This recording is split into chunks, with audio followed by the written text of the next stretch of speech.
that was probably, I'll say, one of the biggest lies or the biggest inconveniences that I told myself for the next decade, really, was that a part of you died, a part of your life was over. You're never going to come back from this. But truly, it was a rebirth.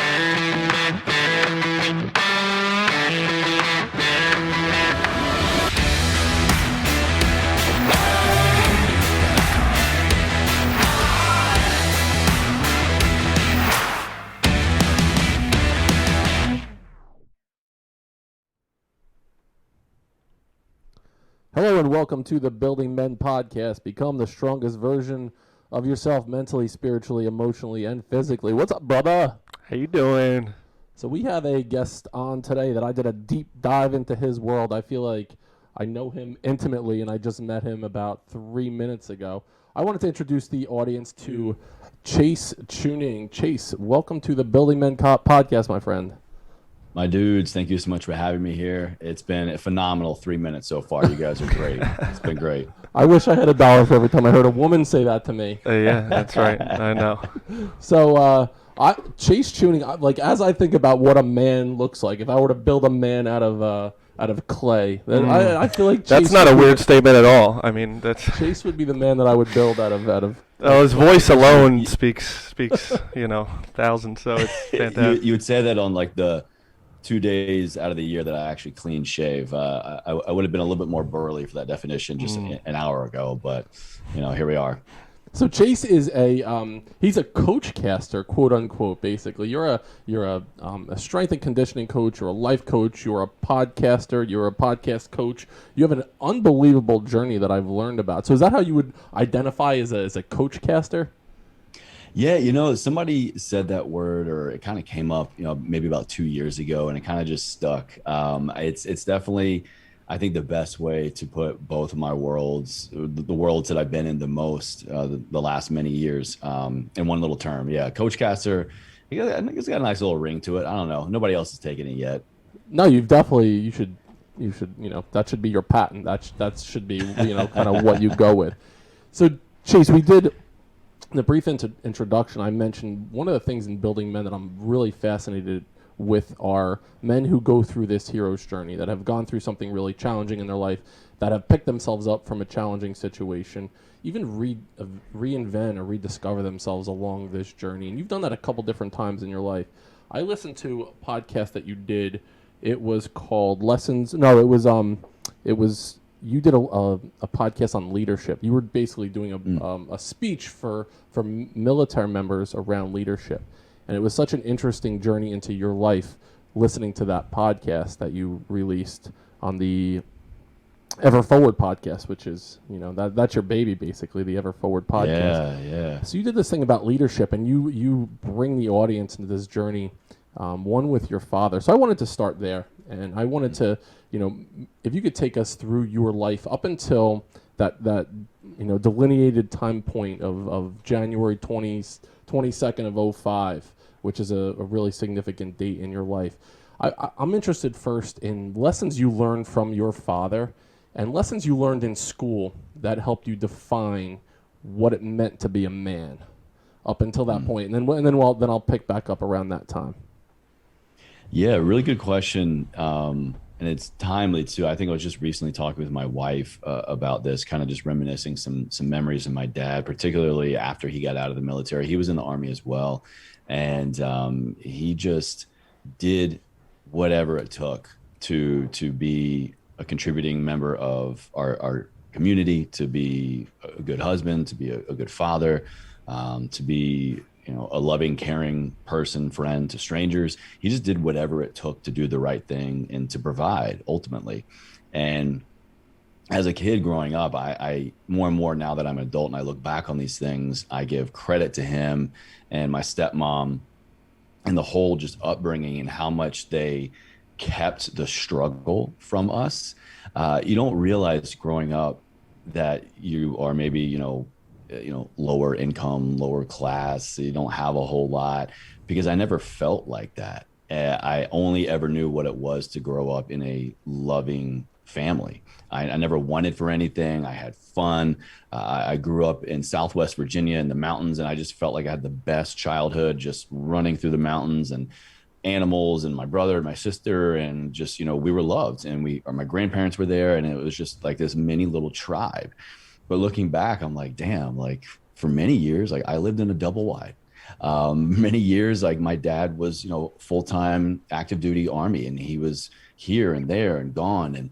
But I never felt like that whole. And then I just think now I know, like as a 35-year-old man now, I know how hard it is just to adult. And I know the struggles of just providing for your own self, but now being married myself, and wanting to just pour back into her and my community. Like I know how much that takes, and it ain't easy. And I can only imagine how much more difficult it was, 25, 30 years ago when he was doing it without all the advancements of technology and smartphones and internet and all this stuff. He always made us feel loved. He always set a shining example, and he always just did whatever it took. And especially after he got out of the Army, he went through an injury as well and was medically discharged just like me, which I'm sure we'll get into. And so he went through a couple of years of just jobs here and there, nothing super great to write home about, but it always provided for us. And then once he decided to kind of scratch that entrepreneur itch, and get into business for himself, he opened up a coffee house that turned into like 4 or 5 coffee houses. We had a steakhouse back in my hometown. And just the example I saw was a leader who was not afraid to get his hands dirty and just did whatever it took to carry out the mission. And that was to open up the doors first thing in the morning. That was to close last at night. That was to, hire people. That was to be a leader, a manager. That was to put food on the table. And there's one example in particular, I think, when it comes to just really stands out to me from him beyond all that of what it means to be a man. And this is what I love what you guys are doing as well, is that it's kind of rewriting that masculine narrative, rewriting what it means, what it looks like, what it feels like to be a man. And his generation, and particularly the one before him, I think it was a very, very toxic one. It was a very, very disingenuous one, a harsh one, one that lacked emotional capabilities. And a lot of times, it looked very harsh. It looked violent sometimes. And there was a memory I was sharing with my wife actually just the other night of one of the most clear moments I can remember my father, whether he realized it or not, breaking that tradition and choosing to set an example and to rewrite that, hey, this is what a man does. This is what a man looks like. This is what a father does. This is what love looks like. My grandfather, loved the guy, wasn't the most emotionally available, was an alcoholic, and had a very, very hot temper. And I'll never forget this moment where I forget what it was. Me, my brother, my sister were all around, just being kids, probably annoyed him or something.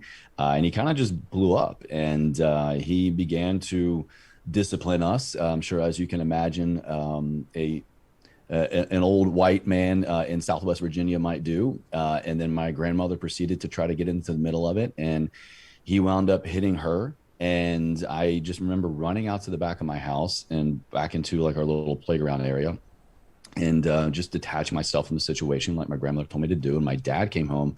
I didn't even know he was going to be coming home. He was still active duty, but he would come back and forth as much as he could. And he just saw his son just kind of like scared and semi-crying and just outside and just seemed off. And he asked me what happened, and I told him just what I told you guys. And I could see it in his eyes. And my father was a very loving, kind, caring man, but within a split second, you could see the fear of God. Like he could put the fear of God in you. Mm-hmm. And, he was an 11 Bravo infantry guy in the Army, just this big, rough, tough, burly guy. And so like I feared him, but I respected him and I loved him. And I could just see it in his eyes that he made a decision right then and there to not do what his father was doing, to not act out in violence, to not act out in yelling, screaming. He made a conscious decision while fighting through that anger and fighting through that frustration and fighting through, I'm sure, that sensation of breaking of trust. Like, hey, Dad, I left my kids here with you while I'm gone. Like, I wasn't expecting this. I'm sure there was a breaking of trust there. And I could see it kind of just go through his eyes and go through his head. And he went inside, and in a matter of minutes, de-escalated the situation.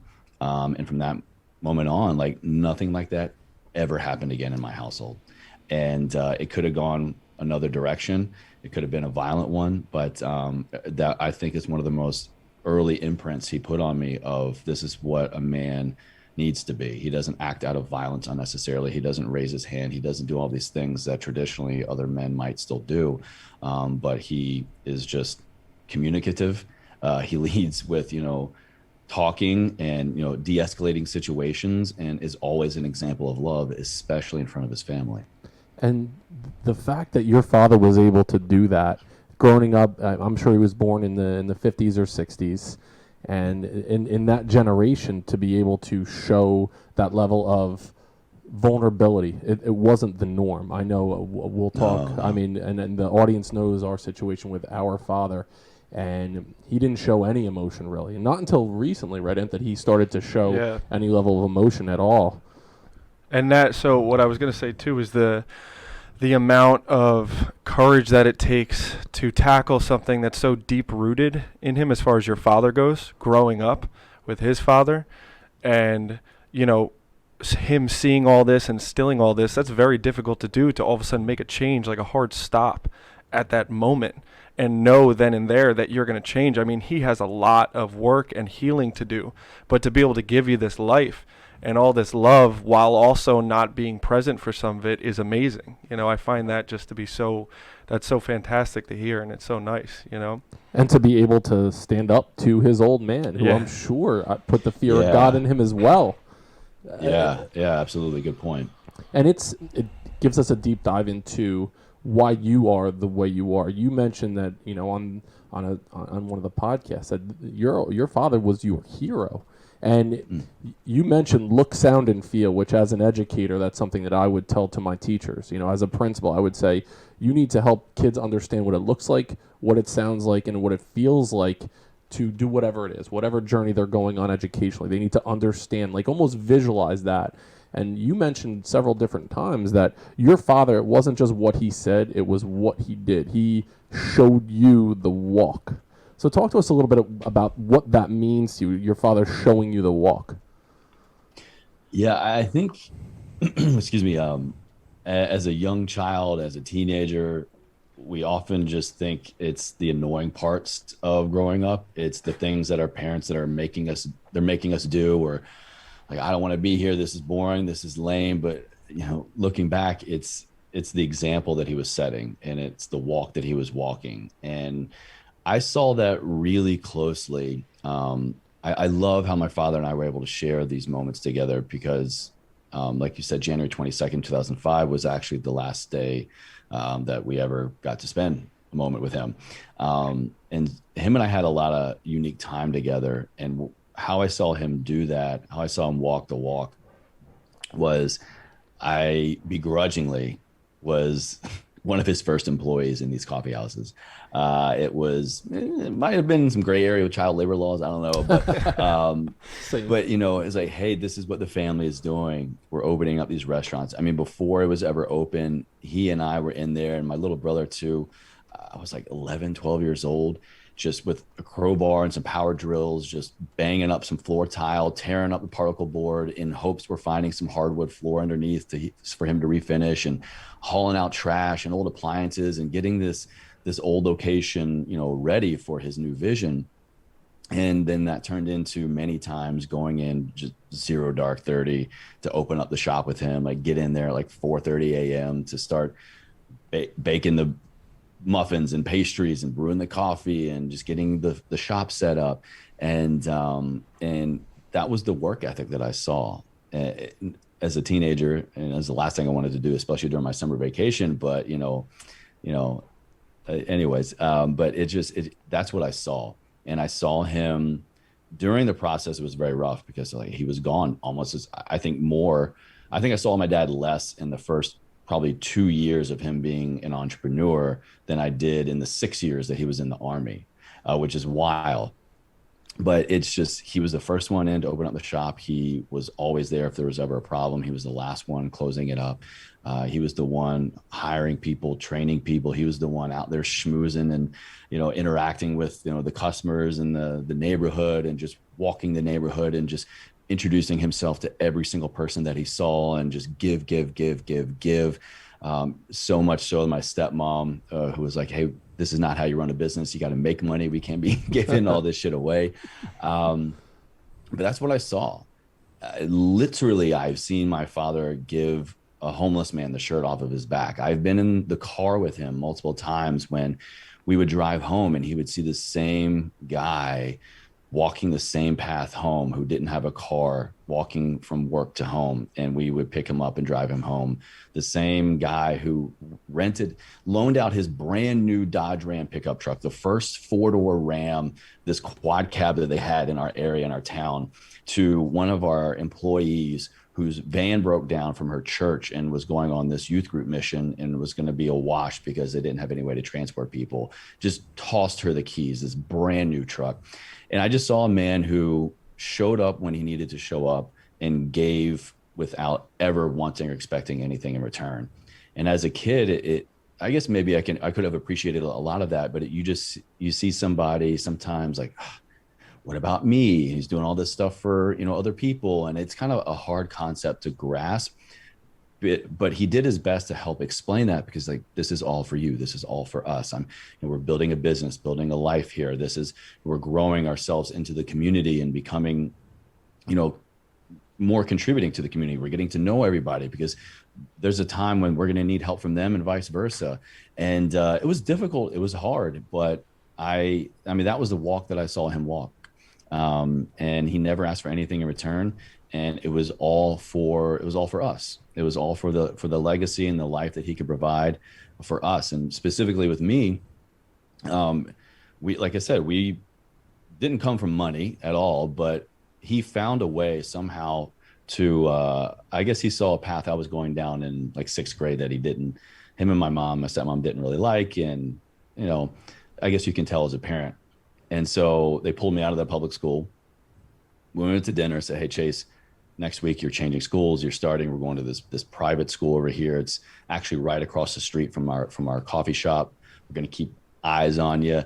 And I hated it at the time, but somehow he found a way to pay for me to go to this higher education experience, middle school and high school, and just gave me everything that he didn't have growing up. And the same thing came time when I was, graduating high school. It was, what do you want for your life? What can I provide for you? I was the first person ever in my family even considering going to college. And, again, I could see it in his eyes of just, this is going to be difficult. This is going to be hard. But, if this is the life that you need and the life that you want, and I can set you up for success, damn it, I'm going to find another way to provide for it. So it was just constant giving and constantly bringing it back home for the family. I'm reading this book now, Chase. It's called Weapons of Mass Instruction, and it's by a guy named John Taylor Gatto. And the book is about, it's almost like turning the educational system on its head, really reimagining how education works. You mentioned this experience you had working for your father before you were probably legally able to. We went through the same thing. Our old man, he owns a painting business, and he's a blue collar, hard-working motherfucker who still gets up and he's still painting. He's 69 years Amazing. old and he's still doing it right now. And we were working probably before we were able to work. But you learned such an amazing lesson doing that. I mean, there were so many life lessons that you learned outside of school. And I mentioned the book because they talk about reimagining when children or when young adults are able to start taking on more adult-like roles for themselves. So you were placed in the situation where you kind of had to learn on the fly watching your father do this. I'm wondering how much of your education, formal education in school, if you were to say, okay, where I am right now, I got 25% from my formal education, 75% from those hands-on experiences, or 50-50. I'm wondering how you would kind of quantify how much you got from the actual schooling experience versus those life lessons that your father taught you. Yeah, what a great question. I'd say my formal education, middle school and high school, I probably have a leg up on other people who didn't have to go through all the classics like I did. I had to take Latin a couple of years. I had to read the Iliad, the Odyssey, the Divine Comedy, all of these like old world classics. So I might be able to reference a few more of those than the normal guy. But definitely that work ethic is something that really kind of rubbed off on me. I mean, I definitely picked up I'd say a fair amount of that from my time active duty in the Army as well, but it definitely shines through now that you're bringing it up. You know, I'm in year 4, going on year 5 of being self-employed, being an entrepreneur, and absolutely that's what you have to have. You have to just have whatever it takes. You have to do whatever it takes, and you have to just show up every damn day. And more importantly, you have to have a deeper reason attached to what you're doing. You have to have that fully solidified, unquestionable why. And if you can show up and do the work and be disciplined enough and have consistency be your best friend, well, that compounds into something long enough, I think. Of course, you need to kind of turn back and have these ROI measures. But yeah, the work ethic for sure. I mean, I can't think of a better example than him of just showing up, doing something, giving it your all, and wholeheartedly knowing that you left it all out there, but then also why you're doing it. So I'm now fast forward to your father gives you this option. You're graduating from high school, and he says, "Son, you know, I want to be able to provide whatever experience you are interested in." And you decide to go into the armed forces at that point in your life. So talk to us a little bit about why you made that decision to do that, to serve our country, and then, you know, the curveball that was thrown to you with your father's illness during that time. Yeah, so it was about like second semester, second half of the year, junior year, when I think that's about right, when you're supposed to be thinking about colleges and applications and touring campuses and whatnot. And I was doing that. I went to a very small private Christian school, like I said, and I only had my graduating class was 6. So that if that gives you an insight as to really how small it was. And so I had great relationships there. I had no hostility, no cliques. You know, I'm very grateful for the friends that I had in my grade there. And so I never felt that pressure that I think a lot of people might also feel in maybe larger schools or larger organizations of, I got to apply to this same school, or I got to apply to this level school, or I don't want to miss out on my friendships, so I'm just going to go here because they are. So it's kind of just going along the motions. You know, I trusted these people. I loved them, went to some schools, started applying. But I'll never forget this moment where once it kind of became more serious, like, hey, these are deadlines. You got to apply. You got to get in. What happens if you get an acceptance letter? It became very real, or it was time to be getting very real. And my dad, we were talking about a couple of different degrees and schools, and we had a conversation, and he more or less said something along the lines of, Chase, if you want to go to college, if this is what you want and you love it and you're sure about it, I'll find a way to make it happen. And I kind of interpreted that as like, I don't know how, like, I don't know where the money's going to come from. I'm not quite sure of the logistics, but again, he was willing to just commit and do whatever it took to give so that I could have more than him. Same thing with my brother and sister. And that kind of just struck me. I took it as, well, I'm not fully invested in college. I didn't have a degree or a concept, or honestly, I didn't even know what the hell I wanted to be when I grew up. I was looking into some graphic design programs. I've always been kind of creative. I have a lot of artists in my family. And so I was always, you know, sketching, drawing, painting. And I was like, I guess I'll just do that. But after I kind of talked it through with him, and it was clear that I didn't have a solid idea of what I wanted to do or study, he was like, well, would you be interested in going to talk to a recruiter? Would you be interested in the military? He began to kind of just describe his experience more in detail with me now that I was, you know, a 17-year-old young man. And, you know, he was in the Army. My uncle was a Marine. My grandfather was in the Army. And, you know, generation after generation, our family, pretty much, there's always been at least one person that served. And so that piqued my curiosity. And I said, yeah, sure. At first he was like, you're too smart for the Army. Let's go look at the Air Force. And so we went to the Air Force office and I met with a recruiter. Honestly, she couldn't have given two fucks if I was there. It was like, yeah, sure, take a pamphlet. If you want to come back, if you want to apply, sure. And I was like, well, this is the military, right? You would think you would want me a little bit more. Yeah. And she also couldn't really guarantee a job. And I was like, well, I'm not just going to sign my life away without really knowing what I'm going to do, because I'm not like a convict or something. I have I have options. I can pick a job here. And I'll never forget, my dad and I walked out of the Air Force office, the recruiter's office, and it was like a joint forces recruiting command center. And this Army guy walked out, Staff Sergeant Rue, and he was just so charismatic and nice, and was like, yo, I see you guys. Are you leaving? Are you done? Can I take you out to lunch? And long story short, he sold me on the Army. And he walked through a couple of programs, a couple of offers, needs of the Army at the time in the military intelligence community. And my dad was like, okay, all right, you're good for this. Because like I said, he was 11 Bravo. He was an infantry guy, a grunt. And he's like, the military has a lot to offer, but if you want to use the military, if you want to go into the military, he was very clear and helped me realize from the beginning, make it work for you. He did it for different reasons. He joined the Army because, kind of my words, not his, we never got to have this conversation.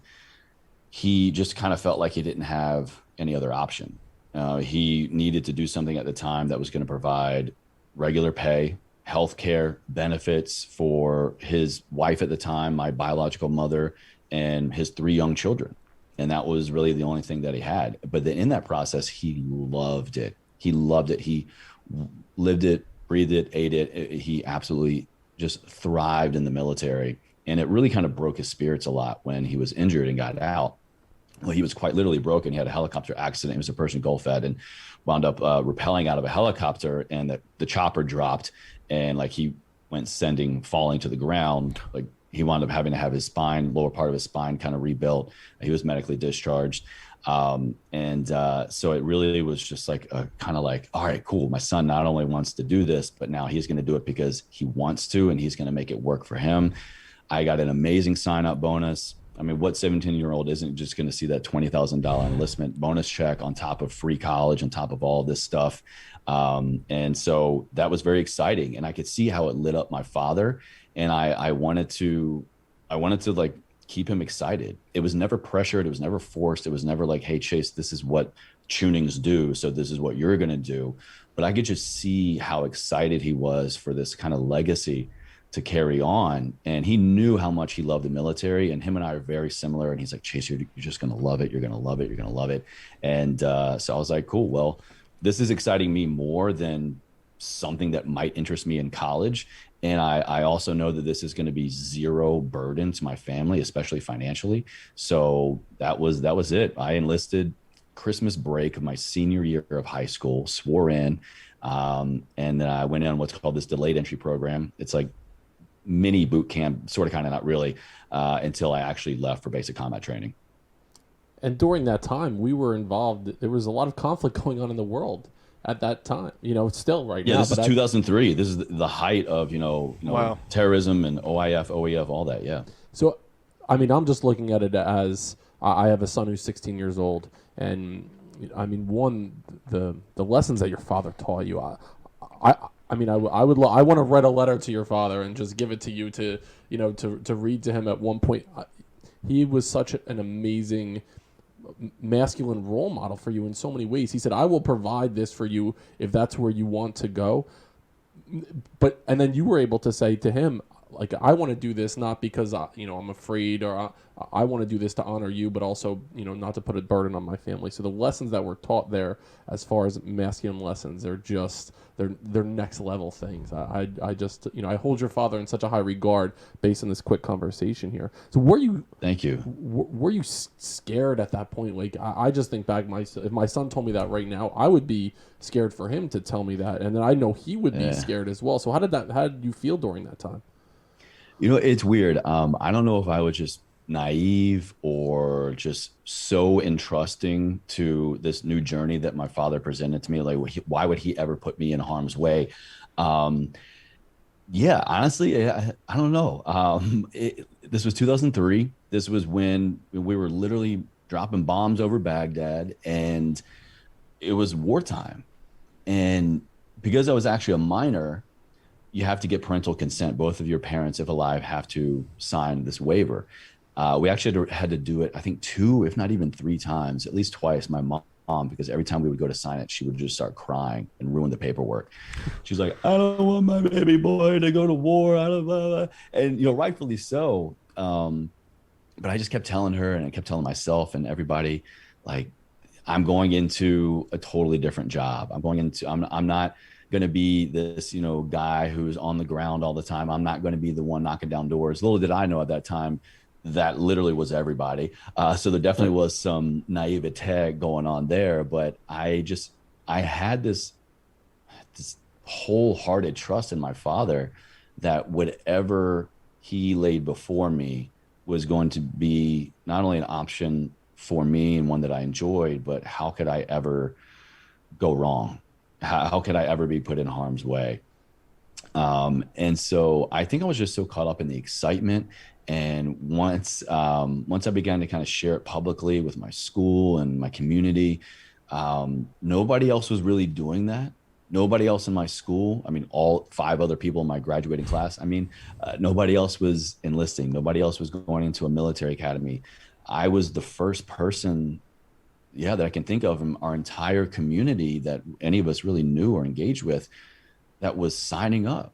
And so you can imagine, in the South of Virginia, everybody got behind it. It was, just support and morale and like, good job, son. And so I felt loved and supported from the get-go. And I don't know. I just signed the papers. I committed. I went in, and I was so excited about. I went into linguistics, which is really ironic because I sucked so bad in language. I had to take like Spanish summer school basically. But again, they dangle $20,000 in front of you. You'll like, hey, I'll learn a language. And so, I went in, I loved the job. It was super cool. And it was just so unique. It was kind of like the super secret squirrel, spy stuff that you see in like the cool movies and, to some degree, not really, but, and then the real reality of it all hit me. Once I got into the real world, the real army. I never really felt like I would be going into anything other than what, my father wanted for me. And so now you're in active duty, and you find out this horrible news about your father. Walk us through a little bit what that was like at that time when you heard this is the man who is your hero. When you find out that he has ALS, what was that like going through that journey? Yeah, so how it first started was in boot camp. We would get letters from friends and family, and the ones from my dad kind of became less often. He was the one writing me the most from the very beginning, because he went through it all. He knew exactly, depending on which day, which week, most likely what I was doing. And so he was kind of like, hey, I've been through this. Here's what you're going to experience kind of thing. And then those began to become a little bit less and less. And then my stepmom was writing kind of on his behalf. And then it was like, oh, something's come up with your dad. We got to go to this doctor, this thing. And I always just kind of assumed it was related to his previous injury. Like I said, his back, because he had to frequently go in for checkups with that. And he had like hardware put into his spine. So I'm like, oh, sure, it makes sense. He's got to go get stuff checked out. And once the ambiguity kind of set in of, some weird stuff's going on, we don't know, outside of that old injury, it was kind of just, I don't know. All right, well, just keep me posted. And unbeknownst to me at the time, he found out that he was diagnosed with ALS, Lou Gehrig's disease. He was diagnosed terminal. And he didn't share that information with me and my brother, my sister, and really the rest of my family outside of him and my stepmom. It wasn't a few months later until I got done with boot camp and I was transitioned into my technical school, basically. And I was able to come home for my first time. This was maybe like 6 months later. It was Christmas break, 2003, going into 2004. And we decided he's going to take the whole family. We're going to do a big New York City Christmas trip. So we went up for like 3-4 days and just had an amazing time. It was very rare for all of us to kind of come together as a family like that and really do a trip. And then at the end of that experience, he shared it with us. Hey, here's what's going on. Because he'd begun to already like kind of slur his words a little bit. Swallowing was becoming a little difficult. And he was just off, and it was very noticeable. He was always this larger than life guy, talking, laughing, moving, and he wasn't anymore. And so once he kind of shared that information with me, at first I didn't really process it until I got back to my unit back in I was in Monterey, California at the time at this language academy. And maybe just a couple days later, it all hit me, and the seriousness of it. I realized that this isn't just something that like he's sick and he's working through. Like, no, this is literally just counting down his days. And it completely wrecked my life. It just completely sent me spiraling, so much so that I tried to get out of the Army. There's a hardship clause in the military that if you can prove basically your family needs are greater right now for literally their livelihood, financial support, whatever, you can get out of your contract. And so I began that paperwork. I began my process just quite literally the first 6 months as I was beginning my career. I was ready to end it, ready to give it up and go back home. And my dad found out, and he tried to talk me out of it over the phone. He couldn't. Next thing I knew, he was on a plane, I think like literally the next day, flew out to see me in California and spent about 4 days. Him and I, he got this hotel room off base.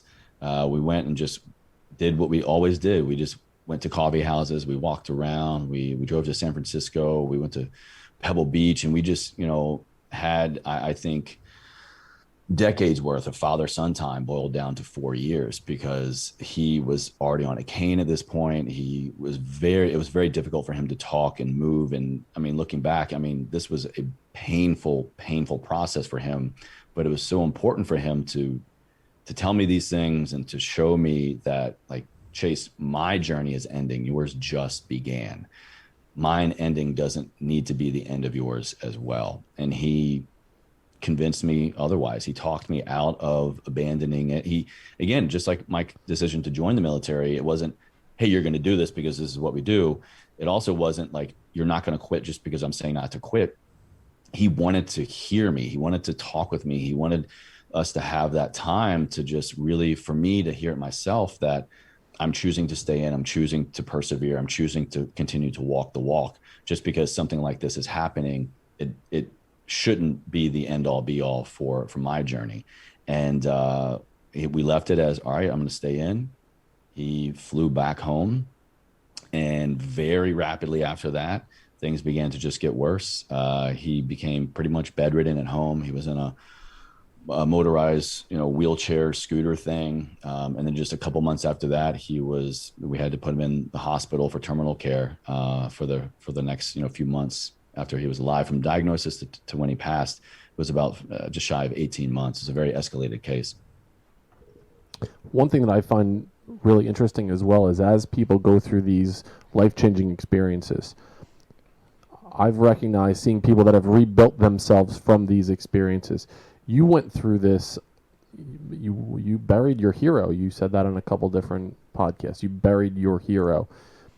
If you had an opportunity to go back to that moment, I'm almost thinking, would you change the trajectory of your life, or did that experience make you the man you are today?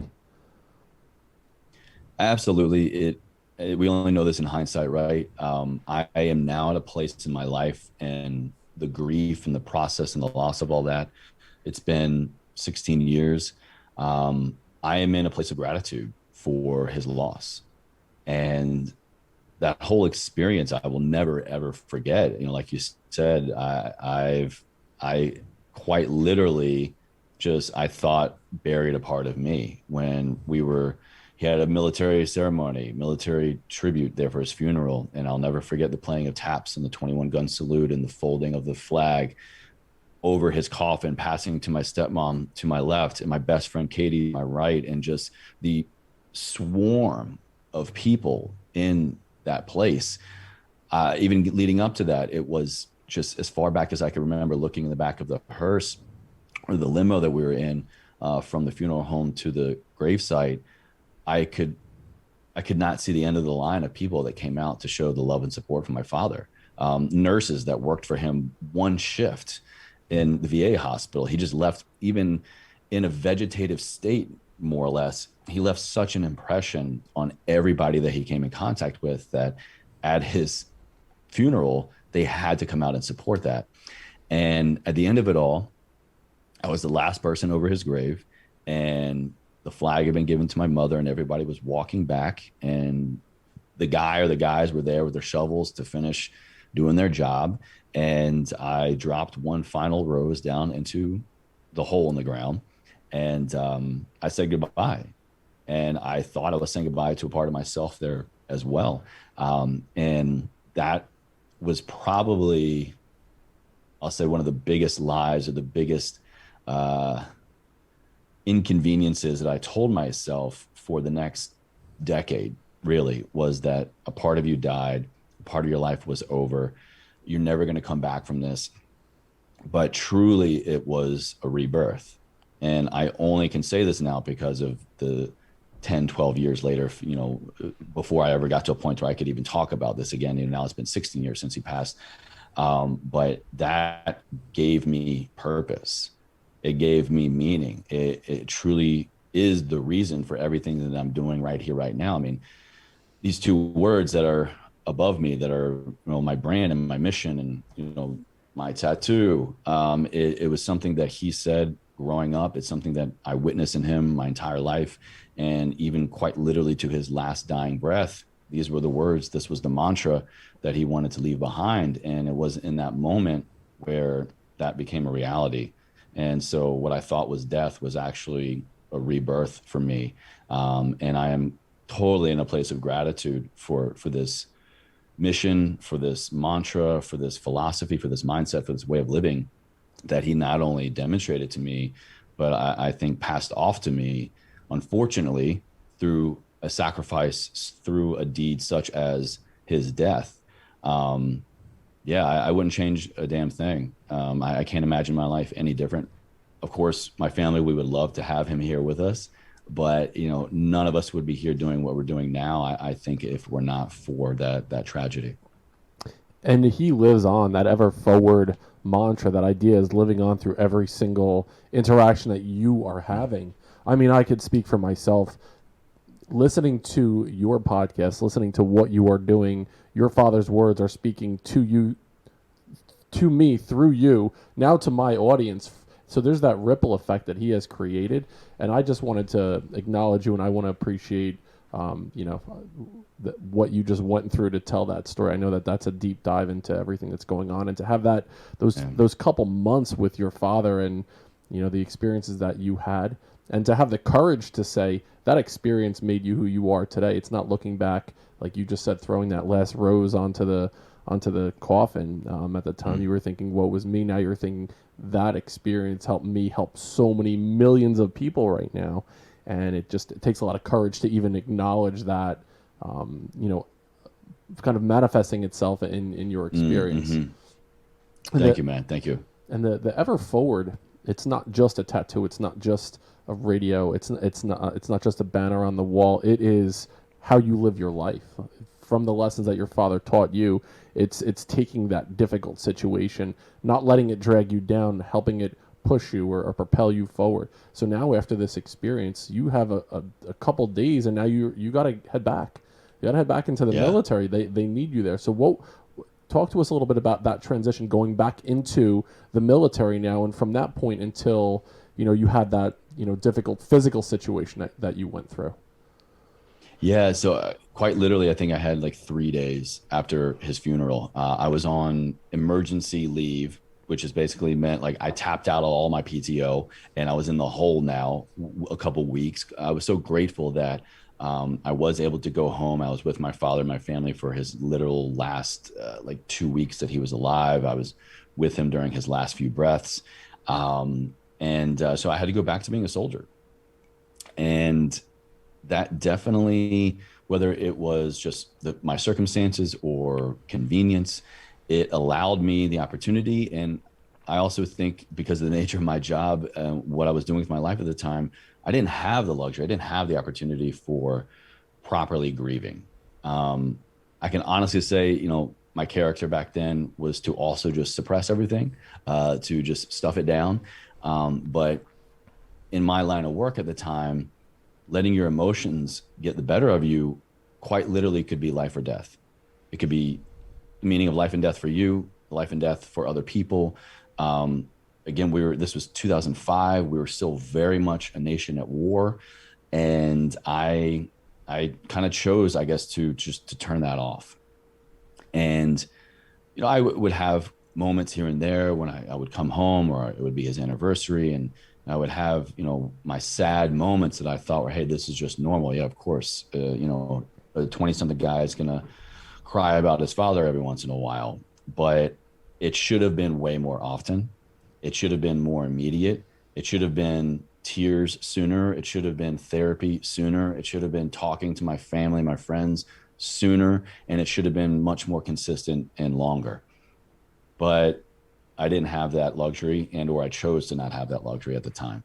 And so it just became such a festering internal wound, and just kind of hidden depression, and thing that I was struggling with, that I was struggling by myself with, that I was just like, it's got to come out somehow. And I began to seek some opportunities to just let it out, to vent, and to just, violently give myself these opportunities for the grief to be deadened, to be dulled, and possibly, if that meant the death of me, like, I didn't care. And so I began to volunteer for some deployments. I was a Russian linguist, and that was my mission for several years. And I wanted to volunteer my services just as soldier Chase, work, in the intelligence community, but just, outside of my normal day to day. So I began to apply for some deployments. The first one was looking very promising. They really liked me and my skill set, but they wanted somebody just one grade above me, one rank above me. And they held out as long as they could, and they got some guy at the last minute. That one fell through. So then I took note. I was like, all right, if me going down range, getting in harm's way to deaden this pain, to numb this pain, means being a higher rank, gotcha. Loud and clear, I hear you. So I worked my ass off for about the next year, went through every promotion board that I could, got every promotion point that I could. I escalated quickly up the ranks, found another opportunity, was looking more promising. I was put on a war game training to be even, more considered for deployment. And just a few days into this war game, I was leading an ambush with my team against, we call it the Op 4, the opposing force, the fake enemy. And it was in some, desert terrain, and somewhere in the mountain desert area of Texas. And I was leading the assault, and I'll never forget what I thought. It was, not a live fire operation, but I thought somebody shot me. As fast as I popped up and I was leading this ambush, I went down even faster. And just, I heard and felt this large and sharp, loud pain, this pop. And I immediately came dropping to the ground. I was in all my, I had my weapon, my body armor, my rucksack, all this stuff. And I thought I got shot. And I was just crying out in this immense pain. I wound up getting medevaced out of that situation, taken to the base hospital. Turns out I suffered just major trauma to my L4, L5 vertebrae. Basically, part of my spine wanted to go one way, the rest of my spine was going another way. A lot of trauma immediately to my hips, my gait area, and I tore my hamstring. And so that pulled me out of that deployment opportunity. And it was so much so, and the injuries were so severe and were not healing. And I kept trying to force rehab and force healing, wound up re-injuring myself, and things got so much worse. Not only did I become non-deployable, so my thoughts of going down range and coming home in a box to just get rid of this pain and to give $400,000 life insurance to my family went away very fast. And they're like, hey, we're going to remove you. We're taking you out of your job entirely, removing you from this base. We're sending you down to this medical hold unit, and you're going to go under the knife. And basically what happened was I had to have my femurs completely reconstructed. I was just at a point where my pain and daily living was just so bad. And like I said, they deemed me non-deployable, which is like a death sentence in the military. It's pretty much only a matter of time before they're going to medically discharge you. And so for the next almost a year and a half, almost 15 or so months, I was a patient. I went into the hospital. They, from like the top of my femur almost to the top of my glute on my right side, they cut me open, surgically dislocated, removed my femur, reshaped it, put it back in, clean up my joint, put two rods in the top of my newly shaped femur. And then I'm in the hospital for several days. I'm at home for weeks, bed rest. And then I'm completely reliant on other people, nurses, at home care. I had a girlfriend there living with me at the time, and I had to be bathed, wiped, transported for weeks, even a few months, until I could get up to a point of using a walker or a cane, to then go to physical therapy and rehab to learn how to walk again. And I did that for about 8 months, 8 or 9 months. And once I was at a point to where I was upright and I could load bear enough, just standing and walking on my own, they're like, okay, cool, Sergeant Chewning, now we're going to go back into the other side. So I had to, it was like wash, rinse, repeat. And so I went back and I did my left side. And yeah, I was like, fuck, I got to do this all over Jesus again. Christ. And that one was even a little bit worse because at home on bed rest for that one, I'll never forget. I was laying on the couch and I just ever so slightly moved, try to just grab my leg and move it, because I physically, I couldn't just tell my brain to move my leg. And it just moved the wrong way. And I retore a labrum there, and basically kind of a couple of the pins just moved where they shouldn't, and put me back in the hospital. And my rehab with that one was just far worse, far more intense. And so that was my life for another like 8 months after that. And I think about after you go back into the military, you're on this mission basically where I'm commando. I'm going to go out there. I'm going to deal with my repressed pain through action in service, and if I die, fuck it. That was meant to be for me at that time, to where the pendulum swings all the way in the other direction, where now you're totally relying on other people to do anything for every life function now. So when you think about that pendulum and how it relates to masculinity, from one end of repression all the way to this total vulnerability that you were experiencing, that must have been a total mind fuck for you in a short period of time. Yeah, it's exactly what you said, man. It's I am man, hear me roar. I am a soldier. I'm a warrior. I am gonna go down in a blaze of glory, or at least, that's what I was thinking at the time. I'm gonna be this man that I think I'm supposed to be. I'm gonna be this soldier. I'm gonna do what I think I'm supposed to do. And yeah, whatever happens, fuck it. Like, I literally just didn't care. And I also knew, like we were talking about earlier, if that were to happen, I was going to be providing for my family. A big incentive for me at the time, to like what kind of pushed me over the edge to try to pursue these options, was I was doing one year what's called our birthday month checklist. And every year it's kind of like a logistical physical. Instead of going to your doctor, we have to go and like update all of our records and our it's called SGLI, or life insurance, and all these things. And they upped it from, I think it was like 250K to 400K. And I'll never forget, I was sitting in that office. I was at the base in Fort Sam, Houston, Texas. And the sergeant in front of me said that, and this light bulb went off in me. And I was like, wow, that is a lot of money. And my family could really use that. I didn't know what was left over after the funeral. I didn't know the costs. I knew my stepmom was now alone. I knew there was costs associated with my grandmother, my father's mother, who was living with my stepmom at the time, and my younger brother and younger sister, and everybody else just came pouring in. And selfishly, I thought that $400,000 would solve everybody's problems and wouldn't cause more problems if, now they lost their son, now if they lost their brother. And yeah, and it was the complete opposite. I went from thinking I was going to be the warrior on the battlefield to quite literally being just completely useless for a year and a half, and needing help with everything from everybody. It's a wonderful life. You were George Bailey. You were on the bridge thinking, my life I'm worth more dead than I am alive. And to go through that as a 25-year-old around. Yeah, 23 when I suffered those injuries. Yeah, or like 21, 22 even maybe. to think that you were already thinking about providing for your family, a lesson that you obviously learned from your father at a younger point in your life, that he was willing to do all these things and work long hours and be to provide. So that was such a lesson there. So now you're going through this rehab. What was it? I mean, a lot of people would have cashed their chips in at that point and said, you know what, I'm just going to kind of fade away here. You didn't. I'm sure you went through some depressive times where what is it all about? Why am I here? As you were going through that vulnerable state, what was it that pulled you out of that you said, you know what, I'm not going to stay here. I'm going to move forward. I'm going the ever forward mantra. How did that reintroduce itself into your life at that point?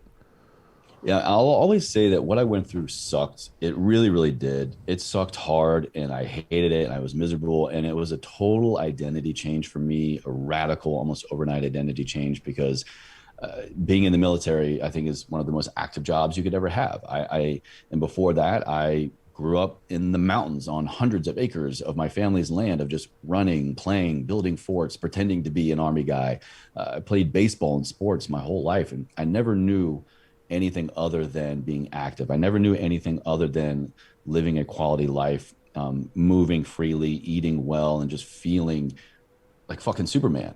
Of course, at 20 years old, everybody feels like that. You got all the youth and the hormones in your favor.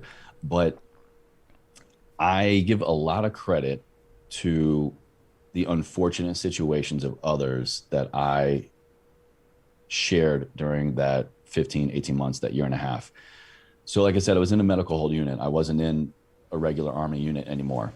My only job, the only job of all the soldiers in this unit, were to heal, were to recover, were to go to therapy, go to surgeries, ambulatory care, prosthetics, burn victims. When I was in formation, when I was going, because like I said, there were weeks before and any going back to base where I was just bed rest at home, just immobilized.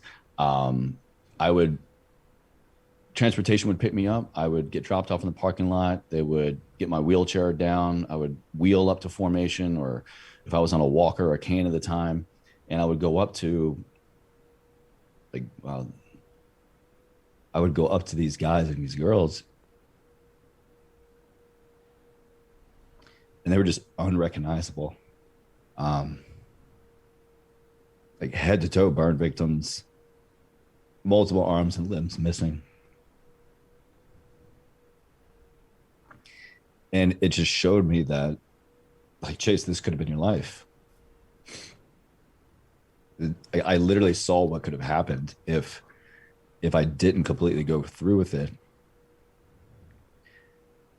They were coming back from theater, unrecognizable as human beings, and having their dreams and life just taken away from them. And what I went through sucked, like I said, it really did. It showed me that wasn't my path. This was not meant for me. So quit complaining, like, do something about it. You've been given an opportunity here.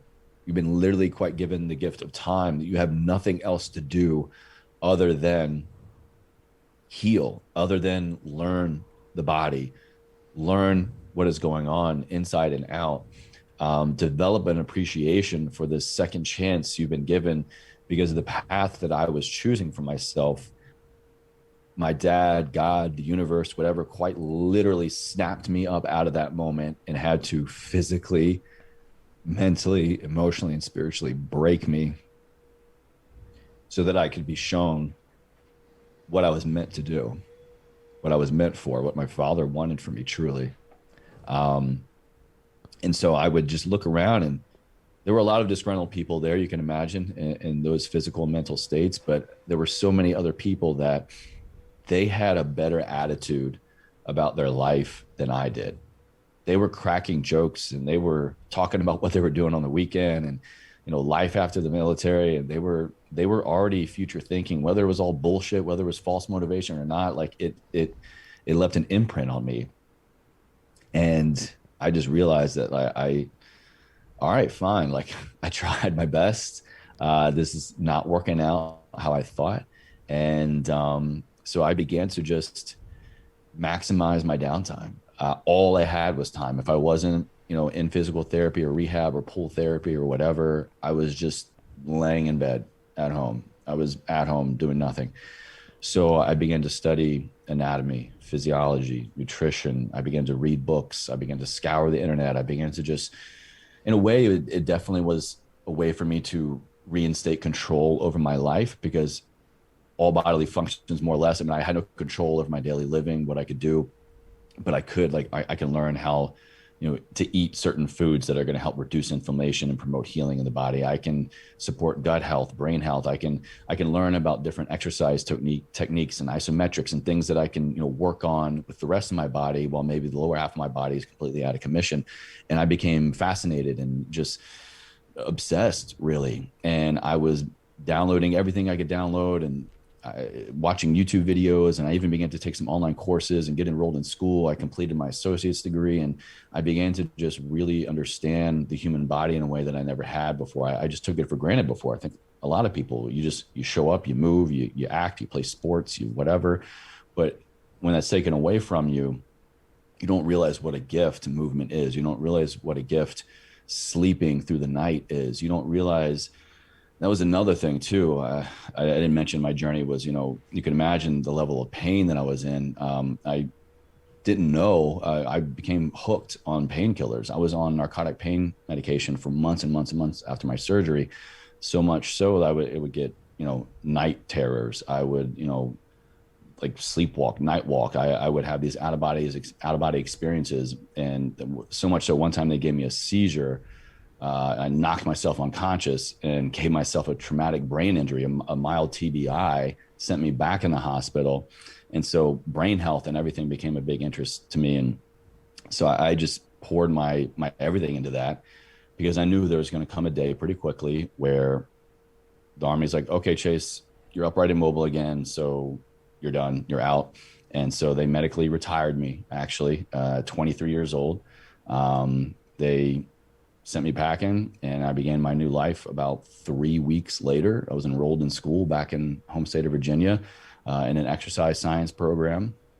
Shout out mom. My mom lived in Richmond at the time, and I was still on a cane. I was this 23-year-old kid on a cane who had to have his mom come help him walk around campus to like sign up for classes and get enrolled and all that stuff and tour the facility. And I just poured my life into it. And I realized that there were a lot of things that I could do for my mind and my body to not have to settle for this new definition of a man, of a professional, of a human being. I wasn't going to accept, and also kind of seeing how much this disease affected my father, like almost to the level of, almost an unhealthy level, I'll say, of I'm going to be all the health. I'm going to be just obsessed with everything, what I eat, what I do, so that never happens to me as much as I can thwart it. But it just became my new obsession, and I loved it. And I reached a level of rehabilitation pretty quickly. And, years later, I'm able to get back into the gym and do all these things. And then it just became my obsession and my new profession. And that's what I chose to do with my life after the military, and just not waste the kind of second chance I was given. The community that was established during that time, and one, I want to thank you for, sharing that emotional experience being in that rehab facility. It was a community. You were with a community of individuals that were going through not the same thing, but where they thought their life was heading in one direction. The carpet was pulled out from under them, and they had to reinvent. And having that, quite literally fight for their lives, so many of them, every day. And what an unbelievable experience to be a part of a community where they weren't saying, like you mentioned, some of them, it might have been, they needed to just have that daily affirmation, but a lot of them were in this spot where like, yeah, I'm going to get through this. And it was, again, going back to the ever forward. So while it was the mantra when your father was going through ALS, that ever forward mantra came back into your life during that time, and it helped to springboard you on that journey that you were going into physical fitness and understanding your health. Yeah, I think so. I didn't really know it fully at the time. I was so hell bent on just running away still from that trauma and that loss, and just running away from that life of being disabled, of being dependent on other people for everything. because I went through that on my own, in my own version, on my own level, but I had witnessed the extremity of it with my father. And I was like, I'm going to do everything I can in my power to never go through that again. I'm never going to, as much as possible, have anybody else rely on me. Again, probably still working through my own definition of the masculine of, I'm supposed to provide, I'm supposed to be, do, act, look like all these certain ways. But it also was just for myself because I'd gone through the broken shit and that stuff sucks and I never want to do that again. And so it became very clear to me that with intention, with a whole heart and education and just commitment and consistency, the body wants to survive. The body wants to thrive. And if you help build up those conditions around it, it is capable of extraordinary things. Within the few short years after the military, I was out, like I should not have been doing some of the things that I was doing probably, hell, maybe even now, but the body is meant to just move and thrive. And that's what it wants to do. And that's what I want to do. And then I'm going to support it until the day I die. And I think what I hear you saying, Chase, is that one of the big transformations for you came from running away from the pain into focusing on it and running into it and running through it. You were like, fuck it. The only way I'm going to fully get through this is if I run through the pain instead of running away from it. Yeah, like I said, I did all the physical stuff for years, and I got really good at it. I was getting stronger, getting leaner, getting healthier. I was in my career as a clinical health coach and trainer. But it was about a decade of that. It was about a decade of the physical self. And I was still ignoring so much of that loss and that trauma, not only of my father, but like my own identity, my own emotional life. The life that I wanted for myself did not happen. And I went through so much, like that leaves an imprint on the mind and in the body. My physical health was great. My mental and emotional health was shit. I began to have manifestations of PTSD, panic attacks, anxiety. I couldn't go out to the movies anymore with friends, family, my girlfriend at the time, or even at home. Anything that resembled death, anything that was military related, anything that was, a hospital scene where somebody dies, or even hearing the word terminal, cancer, anything would just be a trigger for me. And I would just have these episodes, panic attacks. I became no fun to be around in the movie theater. I became unsafe, to drive, hearing certain music. At home, my girlfriend then, my now wife, I'll never forget, we were watching this movie one time and it was a death scene. And like they do in a lot, someone's on like the gurney or the hospital bed and they bring the sheet up over the body. And I was reliving the death of my father. And I probably had one of the most severe panic attacks in my life, just unconsolable. And she was like, "Hey, I love you. Like, I want to spend the rest of my life with you, but this is becoming a pattern and it's getting worse. And if you don't work on this the way that you're working on everything else, we have a problem. You have a problem. Like, this isn't going away." And so it became very clear to me that no matter how much I rehabilitated myself, no matter how much stronger I got, or whatever the exterior self looked like, however much change I could give there, the inside was still radically broken and a mess. And so that's when I had to make the shift to run to the problem. And I made this conscious decision to, well, the thing that's caused me the most pain, I wonder if I kind of just like ran towards it instead of running away from it, what would that look like?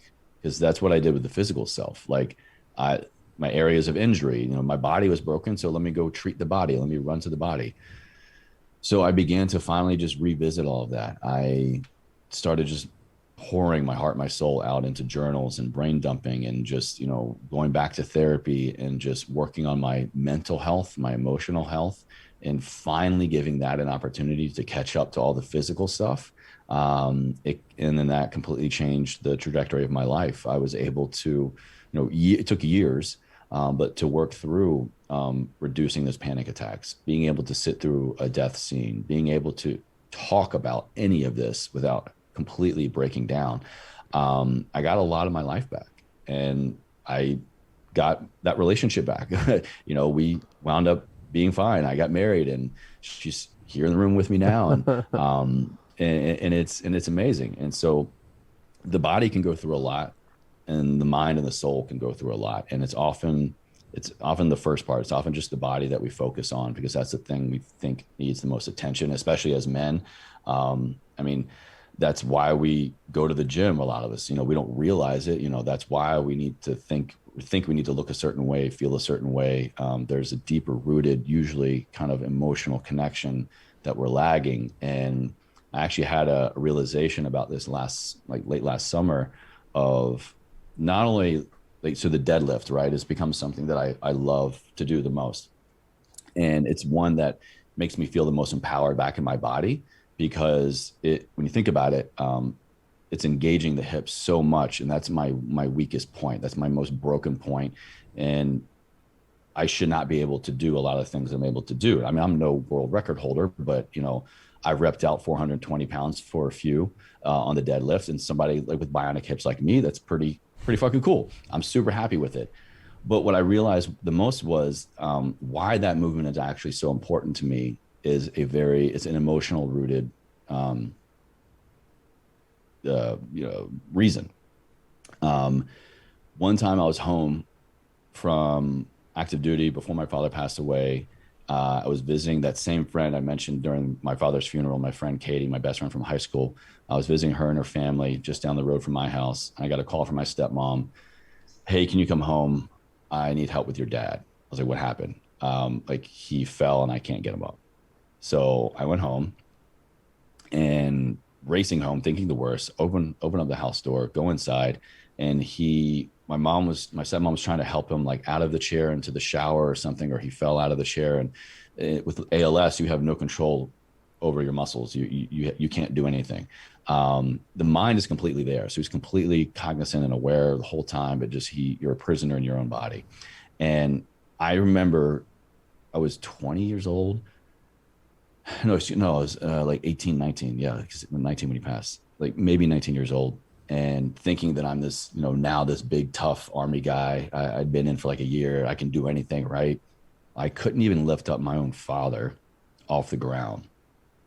No matter how much weight I could put on my back, no matter how many miles I could ruck, no matter whatever I could do as a soldier, it all meant shit, because I couldn't pick up my own hero. I couldn't lift my own father off of the ground. We had to get more people to help us to do this. And I traced this back to really, that's why deadlifting is so important to me. That's why knowing that I can lift X amount of weight off the ground is so important to me, because in that moment, I was like, I will never not be able to do this again. Unfortunately, I never had the opportunity. I mean, luckily my dad never fell out again, but he passed away shortly after that. And I was never able to kind of prove that against myself. But, and so I just began to unravel, and as much pain as that caused me in unraveling to getting to these root causes of things and revisiting this trauma and just letting it all out, it has just led to the most immense healing and opportunity and clarity in my life. And looking good is one thing, but feeling good, to your soul, to your heart, and being able to just live every day, showing up for your family, your partners, your community, yourself, with that kind of security is priceless. And it takes constant work. I'd say it takes more work than the frequency maybe you go to the gym, but it is so profound. And so by fully running back towards that pain, I just embraced it, and I brought it with me, and I've brought it with me every day. And it doesn't ever get easy, but just easier. And yeah, that's probably the greatest lesson, longest lasting lesson my dad has ever given me. I'm gonna take a journey to get back to this question here. One of the podcasts you did about leadership, one point you hammer home was about that N1, that experimental group of one, and you talk about Jocko. I mean, we talk a lot about Jocko Willink and extreme ownership and how important it is to look internally first. Just the juxtaposition of that idea, the N1, you need to look inside first. But during the course of our time together, Chase, one thing that's been really apparent to me on the ever forward journey is, while you were able to look inside, it was you got a lot of motivation from these outside sources along your journey, from your dad, from your stepmom, from the military, from being in that rehab space, and then your wife May, her conversation with you that was the catalyst for you to really look deep inside and go through that emotional journey. So a lot of the ever forward, while it's just the juxtaposition between the N1, but also being really relying on those other people to help motivate other people. And May, I would love to have her on the podcast. We would love to have her on the podcast as well. We listen to her when she's on with you. I mean, what a cool dynamic the two of you together. I love that. Thank you. Yeah, that's the best. I enjoy those a lot. So just when you think about that idea of looking inside in that N1, versus having the vulnerability to allow someone else to have such an integral impact in your life, how would you? I don't know. As I'm trying to think about the way to ask this question, it's like the dichotomy between the two. I'm tracking. Yeah, it's you have to have that constant with yourself. It's you and you every day. It's not you versus you. It is you and you every single day. But in doing so, you're going to realize either immediately or over months and years what you need to make better in your life. You cannot provide. You cannot fully provide. You have to have that community. You have to have that support system. If I'm understanding kind of think where you were going with this is, it is you that N equals one, the study of one all the time, because you should choose to show up for yourself. You should choose to try to understand what your body is telling you, whether that's through biofeedback, whether it's through breath work, altered states of consciousness, old trauma, how did you sleep? Your body, you are always going to be in communication with yourself if you just stop long enough to listen and figure that out. But in doing so, like I said, it is going to show you things. You're going to realize things that you will need support with. You will need that confidant. You will need that colleague. You will need that partner, that wife, that husband, that friend. You absolutely have to have community along the way. And that is something that, I might be a little biased. I'm from the military, where there's no lone ranger really anymore. It's, you have your team, you have a support system, but just, also my father, that's been imprinted on me. While, he was gone in the military doing his thing to provide for his family, that could have very easily been a selfish realization of, look at me, look what I'm doing. I'm providing. I'm this Army guy. I'm the one doing all this stuff. But he would have been jack shit if it wasn't for my stepmom and my grandmother and my grandfather back home watching the kids and getting us to school and doing all these things. You can be so good on your own, but if you want to be great, you have to have meaningful relationships, meaningful communities that you pour into and that you receive from along the way. So much so, like, it's become, so still big into like tracking. I got my Apple Watch and my Whoop device right here. I have lately been able to put a quantitative number to how good my body feels, where I am in terms of recovery, my heart rate variability, my resting heart rate, my overall recovery rate, when I am with those people that matter most to me. Hands down, every single freaking time lately, when I stop focusing on myself and I listen to the needs of other people, I spend quality time with my wife, I'm in a state of play with my friends, I am in meaningful relationships, I'm having deep conversations, or even just fun conversations about what is going on in other people's lives and what we can do to support each other. I have my highest biomarkers to date. I can do anything and everything else to try to manipulate those numbers by myself. But until I put myself in the environment of other people, my body is like, no, like we need more. Community absolutely must accompany the N equals one journey. You're gonna reach a limit sooner than later. I promise you, it's gonna happen. And it's the idea of oxytocin, that hormone that you need by having that close human connection with other people. Along your journey, Chase, what you did, I wrote down for some reason as I was listening the term knowledge quilt. It was almost like you were kind of patching together all these different things on your journey that you're like, you know what, let me take this idea here and I'm going to stitch this in, and I kind of like this, and this makes sense to me. You didn't just follow along in one specific philosophy. You patched together this idea of what it meant ever forward, what it was going to look like, sound like, feel like, to bring that turn back full circle. And when you think about fast forward to from that date, January 22nd, 2005, up to January 22nd, 2017, when you did your first ever forward podcast, that kind of quilt that you developed to get to that point, you were able to start this idea of, you know what, I went through this whole journey. I went through all this shit, these different experiences. I'm going to take this and I'm going to help other people now. So you reinvented yourself again after those 10 years where you're, understanding health and exercise science and your physicality and how that meant, or what that meant to you. Now you're taking it and you're moving it forward. You're pushing it ever forward. So talk to us now about, okay, we're on that date, the first day of your podcast. What is that, your journey, moving forward? What is that going to look like, sound like, feel like at that date in your life? So that was a really pivotal moment in my personal life, and looking back now, I guess you could say my professional life. That was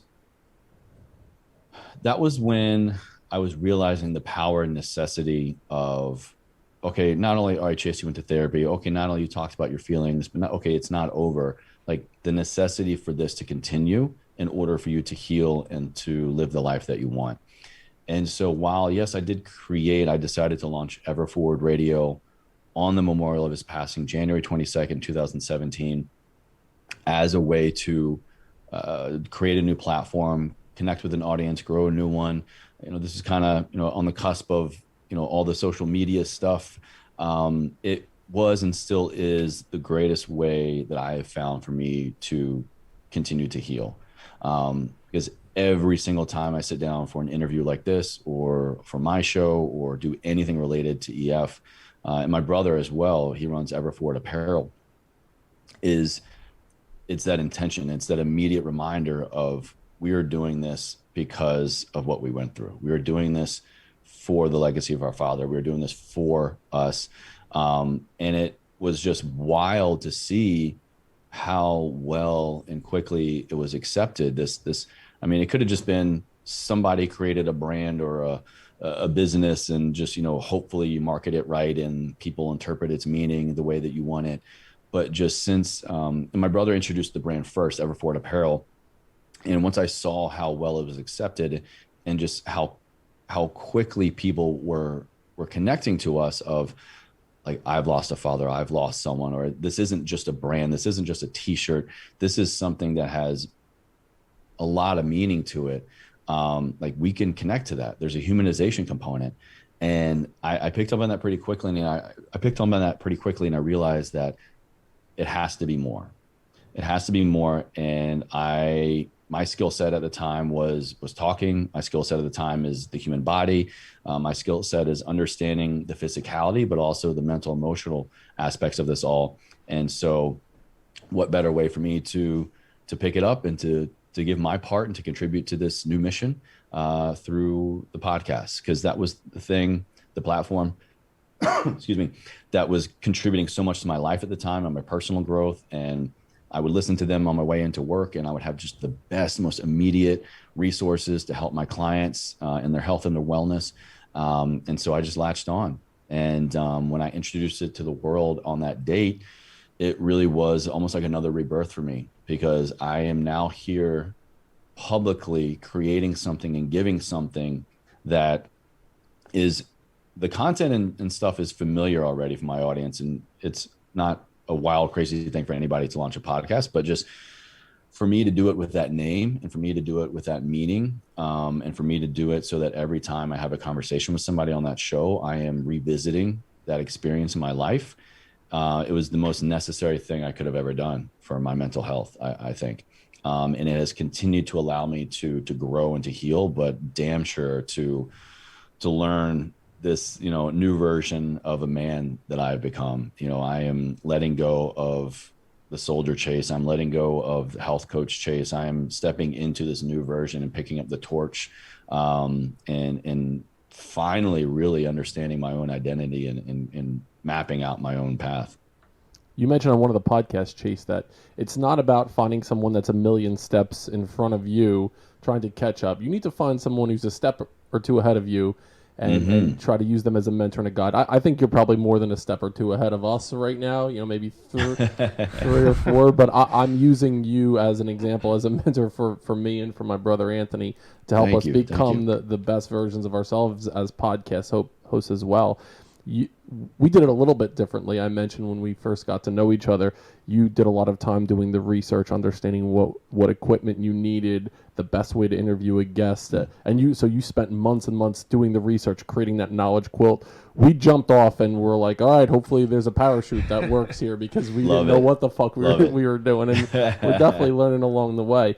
I'll wrap that back into Chase. And one, I just listening to a lot of the podcasts, the journey that you've gone on, and the way that it looks, it sounds, it feels. It's well done. It's a polished, professional. I love listening to it. I can't wait, and I just. I want the don't go back to year one. It's going to be totally different, and it's going to ruin the effect for you. Yeah, it's funny. I listened to the first podcast that I did solo, and then that me and my brother did together. And it was a train wreck. Yeah, it was tough to listen to. It was so just to bring some closure on this experience that we've had together. You mentioned at the beginning, and we talked a little bit about masculinity and that role that your father played. Back in school. So, I was like, what did you learn about being a man from your father and from school, and what was the lesson? And you shared a lot about that, from that point, when your father passed until now, how has your definition of masculinity changed? I mean, you think about the pendulum swing from that stoic, hard ass version of, basically our dads were, and our fathers and their fathers. And then it came all the way in the other direction, where men aren't men anymore, and I'm trying to help young men and even men that are our age and older understand what masculinity means. So as you've developed your own definition of yourself, your identity, and your thoughts on masculinity, where do you sit right now? How would you define masculinity in your own words? Love that question. I think for me, and I feel like personally, I've just had so many lives. I've lived so many lives of the typical masculine, the untypical masculine, the typical human being. I've grown up in a very small town. I went to a public school, private school. I've been in the Army. I've been all over the world. I'm a brother, a husband, a son. I've worked 9 to 5s. I've bus tables. I've been a coffee barista. I've, owned my own businesses, and I've gone from living in a double wide on 162 acres to living in the heart of one of the most booming cities in the world, here in Los Angeles, California. And it still blows my mind. I don't think a lot of this is real. But what I'll say to that is the masculine for me is recognizing that there is a lot innate in us as men, just physiologically, biochemically, hormonally. And there are a lot of versions that we perhaps have lived, a lot of versions that we perhaps want to live. And there are other versions that others think we should live. And not one of them is right or wrong, but I do think they're all worth exploring, because a man, for me, knows what his truth is. And that is definitely something, an example that my father set before me of, no matter what you do, if you show up when you're supposed to show up, more importantly, when you say you're going to show up, even if that's just for yourself, do what you say you're going to do. Leave it all out there, no matter by what exterior standard they deem good, bad, ugly, pretty, pass, fail, success, bomb, whatever. No one will be able to really define that except for you. And if you can look at yourself in the mirror after the fact and know that you gave it your all, that you succeeded, and or you got a great learning experience of what to do or what not to do afterwards. You create and take your truth from that experience. And there may come a time when you need to tap back into one of those. There may be a time when you need to reach down deep into your balls, grab your weapon, and, you know, man up, ruck up, you know, be that soldier version, be that warrior. Kind of this archetype that I love to consider in masculinity, aside from kind of these various truths that we all live, is king, warrior, magician, lover. This old male archetype. And I think ultimately we all should be striving for the king archetype. And it's just this cool, calm, and collected guy who is all of those things, but he only chooses to tap into them when absolutely necessary, but necessary for him, his immediate family, his community. There is no self along the way. It's knowing that you have all these truths, all these tools inside of you and access to them, or the ability to explore them. But you are not them, and they should not be you, and they should not define you, and that should not be it for the entirety of the rest of your life. It's knowing that all these things are there, and that you are brave enough and confident enough and scared enough to explore them all, so that you know what you need to call upon and when.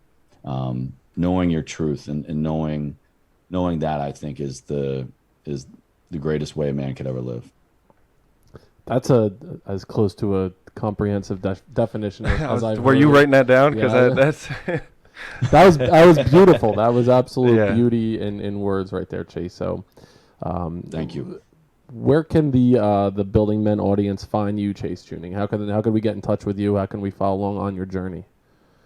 Yeah, well, I'm going to be in one of three places. One is probably your local LA coffee house, getting stemmed out of my mind every morning. Or I'm going to be on my show, Ever Forward Radio. We're everywhere: Apple Podcasts, Spotify, put them up on YouTube as well, or Instagram. You can find me at Chase_Chewning. And if you enjoyed what I talk about here today, you're definitely going to find value in the podcast. My three main pillars are fitness, nutrition, mindset. But my Instagram is really, it's that continuous journey for me. I'm posting things, storing things, sharing things of what I'm experiencing, what works for me, what doesn't. And it's all things human optimization, really. I don't adopt to one philosophy, one modality, one diet, one training protocol, one whatever. We are multifaceted beings, and this life is multifaceted, and there's a lot to try out there. And I'm no holds barred. You're going to see everything that's adding value to my life or that I'm questioning. That's for sure. Even recently on Instagram, I've noticed some of the just, it's just a video of you, and the words are coming up, but it's just your train of thought, whatever is going on in your mind at that time. And I find a lot of value in following along on your journey on Instagram as well. It's really well done. Appreciate that, man. Thank you. And I've learned a lot during the last hour or so from you and your journey. I know the Building Men audience will as well. Everything that Chase just talked about, I will certainly put in the show notes. So this way, if you're interested in following along on your journey, which I would highly recommend anyone listening to this, you will get enormous value from this remarkable human being that was on this show today. Thank you, guys. Thank you. Chase Chewning, thank you so much. Thank you, brother. My pleasure, my honor. Absolutely. Anthony, any final words, my friend? No, thank you, man. I just appreciate talking with you. This was great. Great experience. Always a good time. And Building Men, go a step further than you thought you can go today. We'll see you next time. Building Men.